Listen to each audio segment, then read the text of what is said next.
nữa đã qua đi, ngày mới lại bắt đầu. Tôi thức dậy, mở cửa bước ra ngoài, kiểm tra cái nồi nấu thì đã chế được một mớ chibi mới. May mắn là chế được một cái chibi đỏ nữa, đem ra lắp vào. Mặc cái áo hồng cũ trông đẹp hơn. Chibi này là một con rồng máy, trông cũng khá là ngầu. Chạy bộ dọc theo cái cầu để về khu trung tâm. Đi đến đầu cầu, cắn trúng thịt để lấy lại sức. Vào bên trong khá là yên bình. Gặp thanh niên kia cũng dậy từ lúc nào và chạy ra đây. Cái nhà của hữu dân này giờ nhìn cứ như nhà trẻ nhỉ. Tông chủ đạo là tông màu tím. Góp vui cho căn nhà là một con sói bị nhúng sơn hồng nữa. Cái độ phủ màu này không biết sẽ mở rộng đến đâu. Và bên trong thì chỉ có thêm cái tủ bị nhiễm sơn hồng. Phía sau thì xuất hiện thêm một con voi sữa, bên cạnh là một con voi vằn nữa chứ.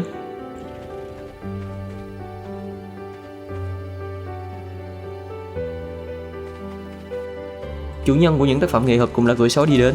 Hôm nay nội hướng mặc đồ mát mẻ, thấy mọi người soi mói quá nên mặc lại cái quần.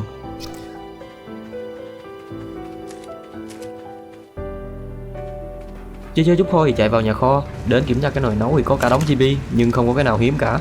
Thanh niên kia thì có vẻ là muốn đi hang. Tôi chạy ra ngoài hóng mát chút, rồi kêu thanh niên kia đi nhân giống cho thú đi. Cũng đã đến lúc cần nhiều thú mạnh mẽ để đột phá những cái cấu trúc di chuyển lạ. Sẵn cũng có quét dầu mới nên cho nhân giống luôn. Đi tới thấy con bờ te màu sắc cũng có chút ảnh hưởng từ công trình thủ dân kia.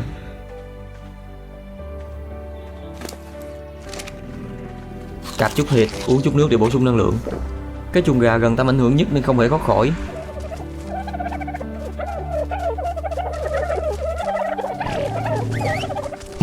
Con hắc bào chúa bên cạnh cũng ảnh hưởng một chút ở các ngón chân. Đi vào trong nhà kho lục tìm định chế một cái yên Westro, thiếu chủ yếu là sắt và ngọc trai trắng. Qua mắt Fabi thì lấy được phần sắt cuối cùng, nhưng vẫn còn thiếu nhiều silica nữa. Cái yên thường cũng không đủ silica để chế, vậy là phải đi biển một chuyến rồi. Cô hữu dân thì bơi từ đâu một con chibi đại bàng cũng dễ thương phết.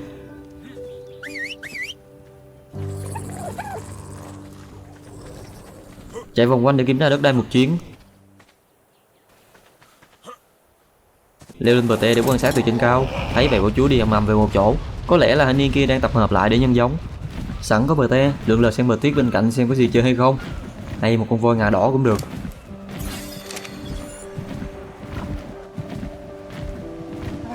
Nhưng thấy điều hiếu hóa nên bay trở về. Nghỉ chân tạm ở tảng băng nổi, hồi lại chút sức thì bay trở về. Băng qua căn nhà nhỏ, tấp xuống hầm con cá sấu đang nằm phơi nắng của tôi. Cộng cho nó vài điểm rồi leo lên bờ te, thấy con chó bị kẹt tiện tay cứu vớt đợi nó lên luôn.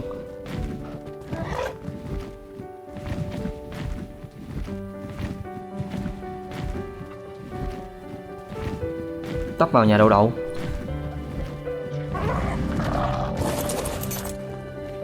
Ở giữa tâm điểm thì chắc chắn không thể tránh được màu sơn văn tung tóe rồi, tội nghiệp con gái cá. Nhìn chơi vậy thôi, chạy về nhà kho để suy nghĩ xem làm gì tiếp theo. Với lục hệ tủ lấy trang bị lặn biển, chuẩn bị một chuyến lặn xuống lòng đại dương. Chạy ra thì mới nhìn được bên còn lại của hắc bạo của bị quánh một trái tim bằng chóe và một chiếc dép. Chạy bộ vẫn có bé đậu đi vòng nhà để tìm kiếm một vị trí đẹp.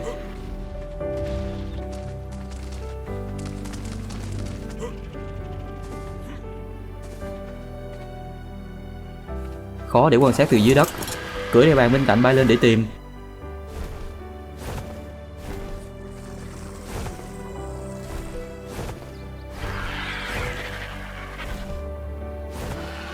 Chọn được một chỗ đẹp, lấy chỗ này để xây chuồng đi. Cần chế một cái tủ gỗ nhưng thiếu một chút fiber, lụm một chút từ bụi cây dại bên cạnh. Đủ nguyên liệu tôi chế cái tủ đặt ra, để lưu trữ nguyên liệu và định vị vị trí xây dựng. Chỉ cho cô bé một số kỹ năng cơ bản.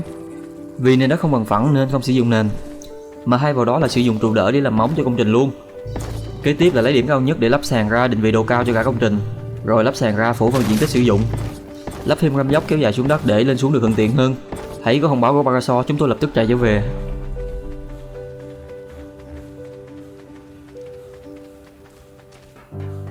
Cũng là lúc những quả trứng được tanh tách nở ra. Nhảy lên máy điều hòa nhìn xuống, tôi tranh giành nghe con bò chúa lưng đỏ đặc biệt nhất này rồi. Kiểm tra thì nó có một điểm đột biến gì đó. Thanh niên kia gọi tất cả hú con dẫn ra ngoài. Tôi đem đặt lại quả trứng với rồ lỡ quơ tay nhặt lên khi nãy. Giờ ai cũng đã có công việc riêng, tôi cũng đi lặn biển một chuyến cho thoải mái, nhảy luôn xuống vực cho lẹ.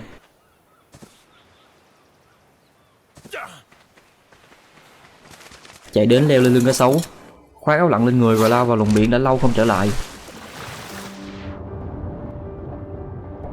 Vừa xuống là đã gặp ngay bãi ngọc trai trước mặt. Nhặt hết rồi lên cá sấu đi tiếp. Cứ đi lang thang dưới đáy biển để tìm nhặt, cá sấu thì vẫn đi theo sát bảo vệ tôi.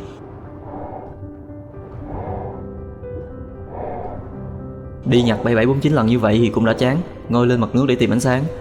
Thấy con khủng long có sừng trước mặt, tấp vào ân hiếp nó chút.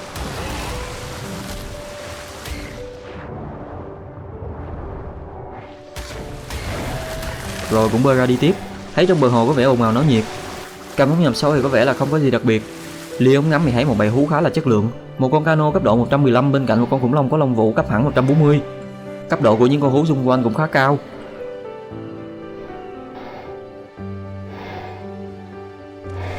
Kiểm tra kỹ rồi báo lại cho anh em ở nhà biết. Có UT cấp độ 140, cano 130 và 115. Báo xong cũng tiếp tục lội tiếp trở về. Bơi vào bên trong thấy cửa cổng đang mở, ngó xung quanh không thấy cá hàm sắt đâu, đành bơi ra ngoài tìm nó vậy. Đi một chút cũng thấy bóng dáng của nó. Huýt sáo liên tục như chửi vào mặt nó gọi về. Tốc độ không cao nên phải dừng lại để chờ đợi nó đến. Tiếp tục bơi tới rồi chờ đợi. Với qua đầu óc được thiết kế để chịu vào đập mạnh của nó, chắc là cũng không thể suy nghĩ được cách nào để vào đâu. Tôi đành bơi ra để cưỡi nó vào trong.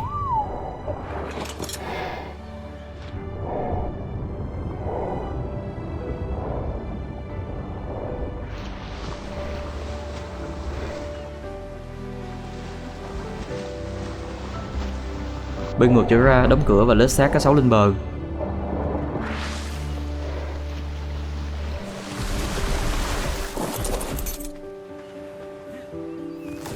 Mặc lại bộ quần áo quen thuộc rồi chạy bộ trở về nhà.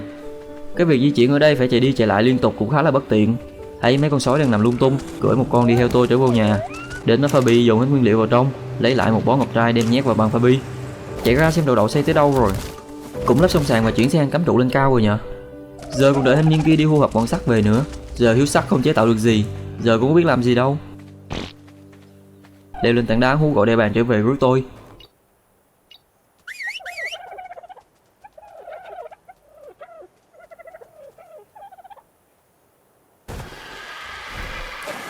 Bay một vòng để kiểm tra thú của mình. Bầy bộ chú thì cũng đã lớn hơn một chút. Tôi đi tìm Noe để đập chút đá về nghiền lấy xi men tinh. Không thấy nó đâu nên hỏi thăm mọi người. Thì nhìn sang thấy nó ở bên cạnh đám đông trước mặt. Bay đến gấp nó đi đập đá một chút. Rồi cưỡi nó lăn quay đi dọc bờ biển để tìm tảng đá lớn.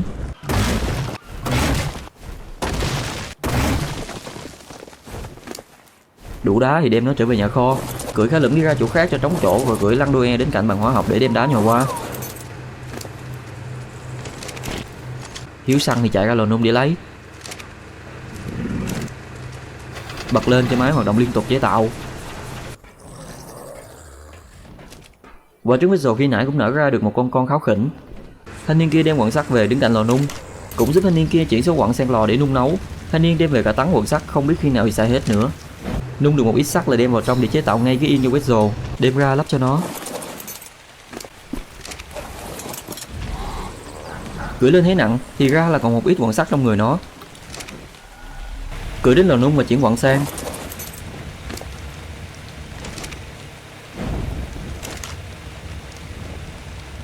Xong xuôi thì lên vết rồ của mình tháo bỏ những cái vách rơm không còn dùng đến nữa. Thanh niên ở dưới cầm cụi soi mói gì con Agilo ở đấy, không hiểu gì hết luôn. Lấy hơi mãi thì cũng đã sang chiều và sắp tối. Chúng tôi phải tranh thủ để đi bắt mấy con hũ tôi thấy khi trước. À, cũng rủ đậu đi theo cho vui nhỉ. Đáp xuống đất để chờ đợi, mà sực nhớ là cũng sắp hết đèn ngủ, phải vào nhà để bổ sung thôi. Vào bàn chế tạo chế một mớ đèn ngủ. Hết đạn thường thì chế thêm một chút nữa rồi cho chế tiếp đèn ngủ. Lấy đạn bổ sung vào người rồi trở ra ngoài lấy vết rồ chuẩn bị đi. Cái hướng điểm chuẩn bị đến cũng xuất hiện một cái group đỏ như để chào đón chúng tôi. Đợi đậu cùng con quái gà hồng tím kia leo lên rồi có cánh bay đi. Thanh niên kia thì cũng đã được tách riêng ra lái một phi cơ riêng. Cưỡi vết rồ bay đến thì nhớ lại không có đem áo lông. Đậu thì cấp độ không cao lắm nên có lẽ sẽ không chịu nổi cái rét ở nơi đây. Định đợi thanh niên kia xếp áo lông đem đến nhưng không thấy quay lại. Đành đi trở về, đến dừng sát vào cầu rồi chạy bộ về cho lẹ. Chạy hướng thẳng vào trong. Đến nhà đậu bế con gái cá lên vai.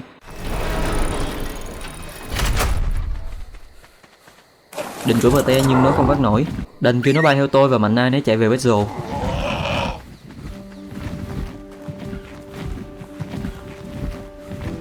Về đến nhảy lên yên Vessel rồi leo cầu 2 lên trên để cất dây trói sắt vào nó lớn.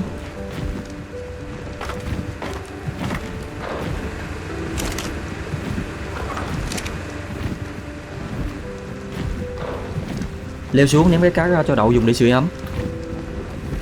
Cửa BT cho đáp lại xuống đàng hoàng.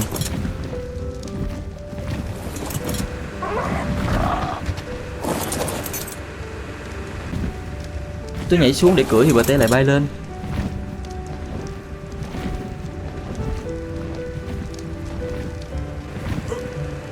Phải dừng lại cưỡi nó bay lên rồi gọi nó đừng theo tôi nữa.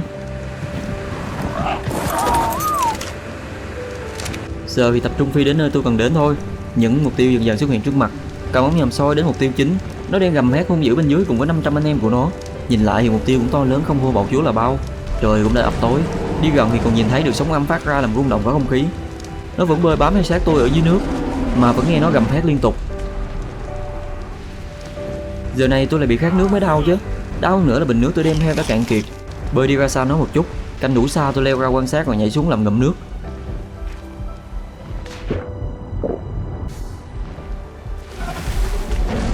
Ngồi lên mặt nước thì thấy cái đầu nó hú hét ngay đằng trước. Định gọi với rồ bay của tôi để hạ sát mặt nước cho tôi có thể leo lên.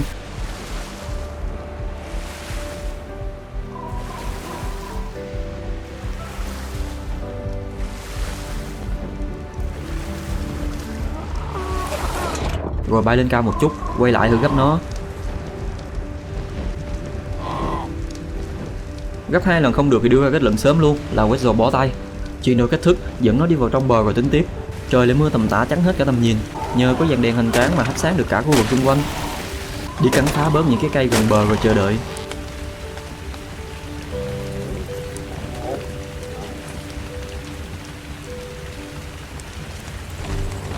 Để hoài không thấy nó đâu. Trời cứ mưa không thấy gì cả.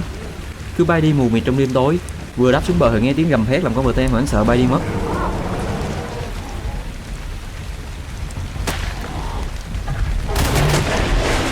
Kế tiếp là một loạt tiếng đổ vỡ lạch cạch cùng với sự mất dần ánh sáng và không thể định hình được nó ở đâu. Cứ mò mẫm trong đêm tối thật là ảo diệu. Lại hay một hồi cô đậu cũng đi đâu mất. Nhiệt tình dọn về cây cối dọc bờ biển. Anh niên cưỡi sói đi vòng quanh dưới đất để tìm kiếm. Đậu đậu thì cũng đã cưỡi Harry trở về. Để đậu đậu ở dưới đất, tôi đi cắn phá dọn dẹp xung quanh. Cuối cùng thì cũng thấy bóng dáng nó lao đến.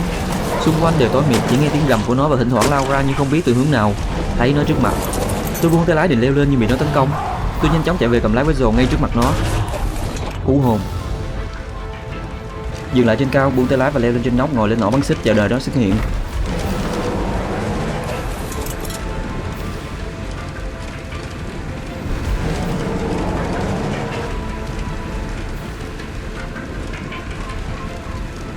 Thấy bóng dáng của nó lao đến. Canh chuẩn xác bắn xích một phát cố định được nó. Nhảy xuống cắm trụ xung quanh với mong muốn là nhốt được nó vào bên trong.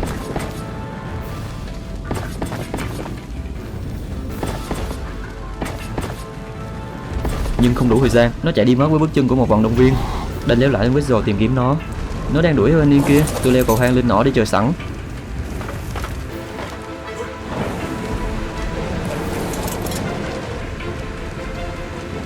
Kêu thanh niên kia dẫn nó ngược về đây. Cứ thế cả ba chúng tôi chạy qua chạy lại dẫn nó cũng chạy đi cùng với chúng tôi.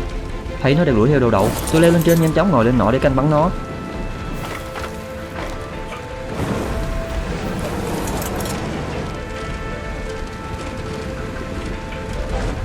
Thấy nó đuổi đến cắn với rồ, nhanh chóng bắn nó phát rồi nhảy xuống cắm trụ khóa nó.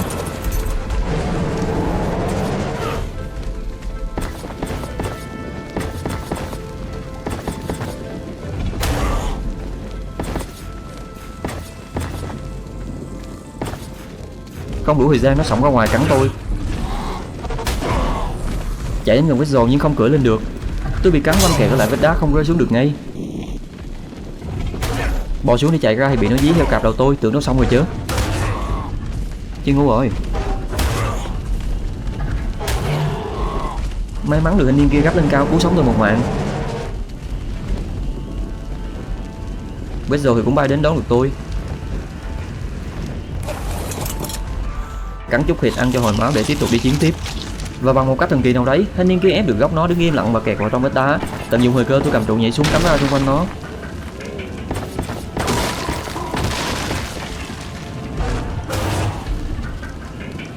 Đang cắm giữa chừng thì nó lao ra vòng lại cạp đầu tôi.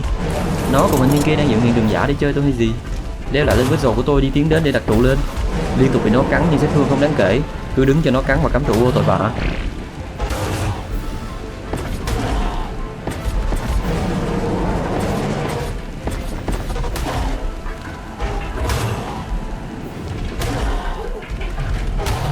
Đi qua đi lại thì bị nó cắn gãy mất thêm cái đèn nữa, rồi vết rồ cũng bị hoảng sợ đôi chút.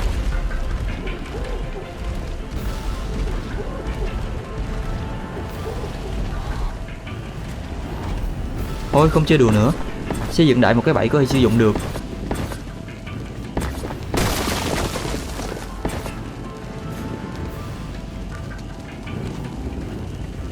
Cây đuốc bị gãy thì hay cây đuốc mới.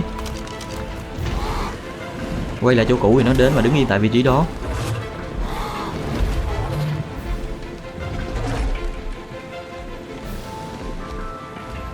Leo lên nọ bắn trói được nó cho chắc.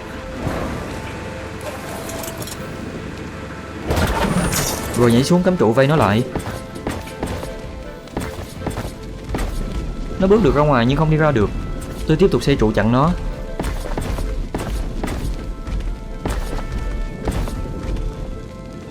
Nhưng nó lại chạy ra được và đi đâu mất luôn. Đợi một hồi nó quay lại. Cái con này hay thật, nó cứ gào hét liên hồi không biết mệt mỏi là gì. Thấy thanh niên kia tích cực dụ dỗ nó, tôi chỉ đứng đó để quan sát. Một hồi nó đi đâu mất, rồi nó lại xuất hiện.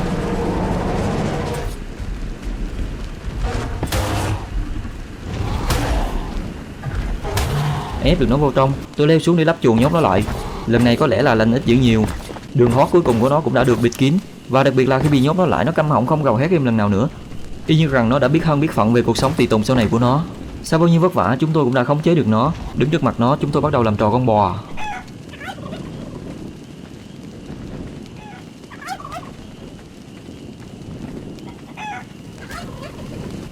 Nghe có tiếng chặt chặt ở đâu vọng lại. Đi theo hướng phát ra âm thanh thì thấy cô hữu dân đang cầm rìu chặt một con nai sừng tấm. Tôi đến thì cắt rìu đứng giùm tôi. Thanh niên lại lôi con nai kia đi vòng quanh. Thanh niên có niềm đam mê mãnh liệt với việc đem thịt nguyên tảng cho hú khác ăn. Để miếng thịt trước mặt mà nó không hề đếm xỉa gì cả. Thấy hơi tối, tôi cưỡi vít rồi đi đến trước mặt để soi cho sáng. Mọi người đang bắn thì tôi đứng nhảy cổ vũ tinh thần. Đang nhảy con lành thì bị thanh niên kia ném trói tôi sắp mặt. Tưởng ném trói là tôi không nhảy được à. Liêu liêu.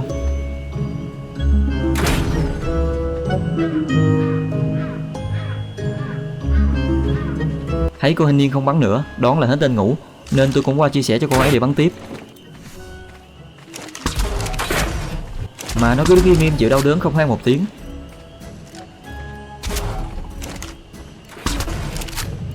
Cầm mấy lớp xôi thì nó cũng gần đến giới hạn, rồi gục xuống ngay sau đó. Giờ mới nhớ đến hai con cano ở đâu mất. Bay lên cao để đón bờ te. Nó như biết tôi đến đón nên tự giác bay đi xuống. Bay đến bờ bên kia để tìm kiếm cano khi nãy. Con này không phải con tôi cần tìm nên xử lý nhanh để lấy thịt đùi.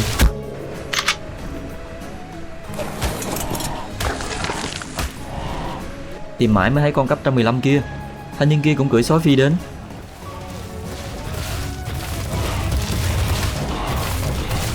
Gấp đại một con lên trên. Thanh niên kia cũng gắn hạ luôn con cấp độ 5 bên dưới. Không thấy con 130 đâu nên đành gấp con này về đỡ vậy. Gấp bay trở về nhà.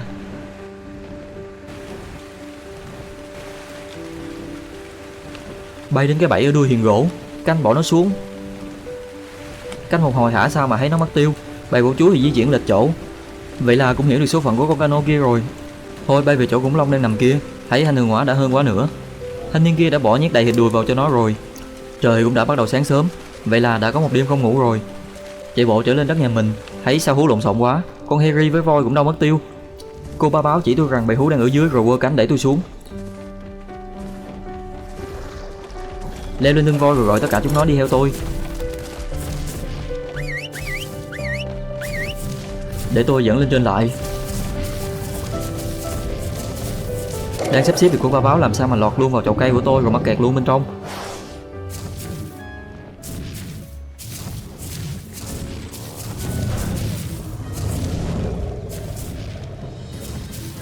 Lúc này ở chân trời tự nhiên đỏ ẩn không biết là hiện tượng gì.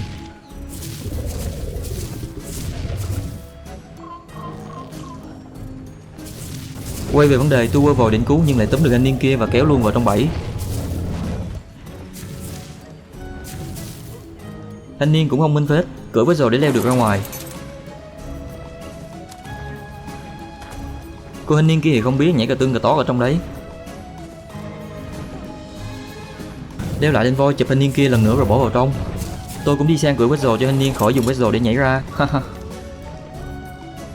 Bây giờ trong vườn cây của tôi đã xuất hiện 2 con khỉ. Một con không chịu khuất phục đã cầm móc sắt nhảy ra ngoài.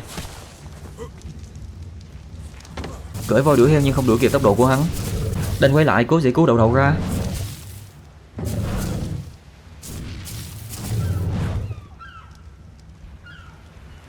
Bảy 749 lần mới đem được ra ngoài. Rồi bây giờ đi sắp xếp lại hết thú một chút.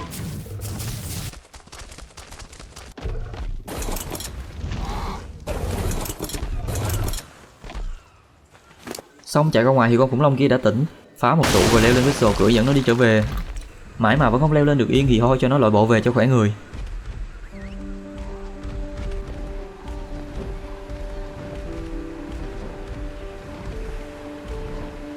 Cắm lại mấy cái đèn mới cho Vessel. Leo xuống tìm học công thức chế tạo cái yên. Thanh niên kia báo mấy con bạo chúa con cũng cần được chăm sóc. Đi đến tìm con Redkey của tôi, nó chỉ đòi đi bộ với tôi thôi. Dẫn nó đi được 3 năm bước thì cũng đã hoàn thành. Thanh niên kia đã chế được cái yên và leo lên cưỡi UT đi gây ồn ào.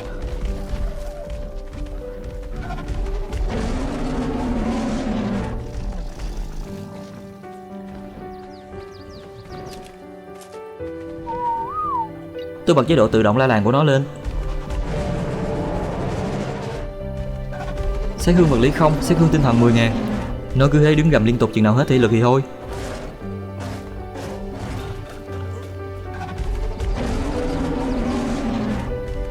Nó cứ liên tục ca hát làm nổi máu nghệ sĩ của chúng tôi lên, liên tục nhảy múa ăn mừng chiến thắng.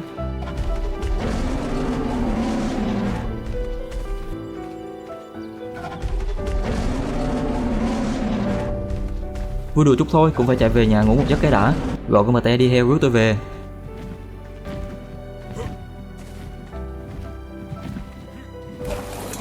Bị nặng thì xem vứt bỏ một số thứ cho nhẹ, rồi bay trở về nhà.